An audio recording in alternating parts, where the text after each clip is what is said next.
안녕하십니까. 저는 강남 테마피부과 원장 피부과 전문의 이학규입니다. 보톡스가 우리나라에 도입된 지가 한 20년 정도 된 것 같습니다. 그때는 처음에는 굉장히 원시적인, 지금 생각해보면 약간 원시적인 적응증에 사용을 했죠. 무조건 주름에만 사용을 했으니까요. 그리고 예를 들어가지고 우리가 이마에 보톡스를 놨을 때 우리는 주름이 없어지나만 계속 관찰을 했습니다.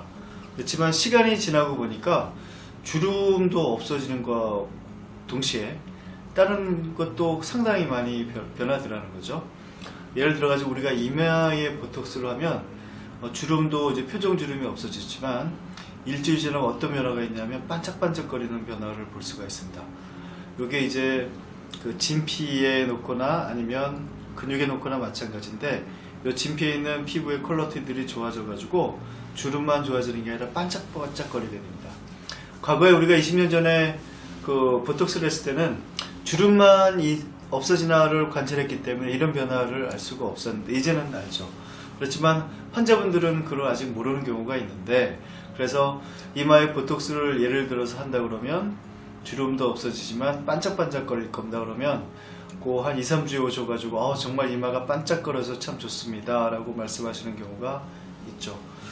그리고 보톡스로 예뻐지기 위해서 굉장히 여러 가지 일을 하게 되는데 요즘 가장 많이 하는 것 중에 하나는 얼굴을 축소하는 시술을 많이 하죠.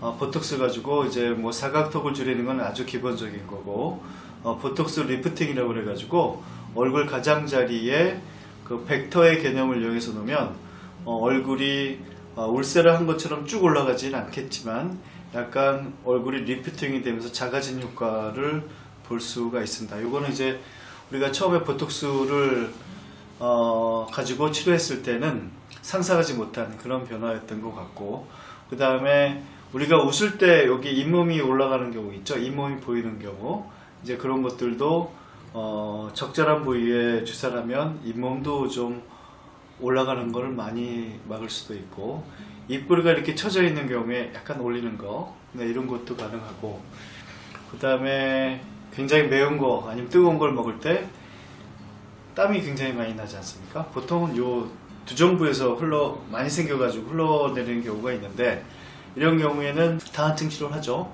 과거엔 다한증이 이제 뭐 겨드랑이든지 아니면 이런 데만 했는데, 음식을 먹고 심하게 나는 경우에는 요 두 정부에 보톡스를 하면 여름철에 여자분이 화장을 하고 뜨거운 거 매운 걸 먹는데 이런 다한증이 있다면 미모를 가꾸는데 상당히 큰 안 좋은 점이 되죠. 그래서 이런 면들도 상당히 많이 좋아질 수가 있습니다. 우리가 이제 콧볼을 또 이렇게 줄이는 경우도 있는데, 여자분들이 코가 이렇게 넓으면 또 싫어하시더라고요. 그래서 여기에 놓으면 콧볼도 좀 줄일 수가 있고 콧망울도 약간 높일 수 있고, 어디든지 신경과 근육이 있기 때문에 보톡스는 신경과 근육을 위축시키든지 아니면 약간의 마비를 시켜가지고 우리가 원하는 모양으로 바꿀 수가 있습니다. 그리고 자갈턱, 여러분 잘 아시죠? 이거 자갈턱이라고 그래가지고 이렇게 할 때 여기 생기는 거, 이것도 없앨 수가 있고, 어떤 분은 또 눈썹의 모양을 또 변화하기를 원하시죠.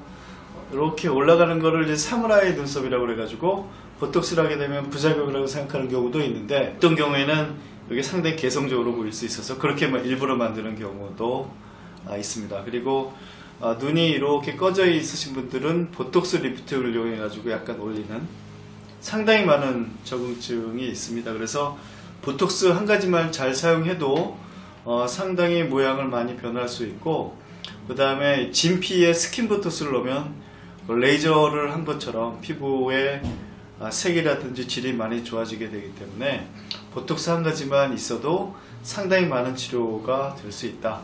그래서 과거보다는 요 적응증이 상당히 많이 늘어나서 보톡스의 쓰임새는 앞으로 더 많이 늘어날 것으로 생각을 하고 있습니다. 감사합니다.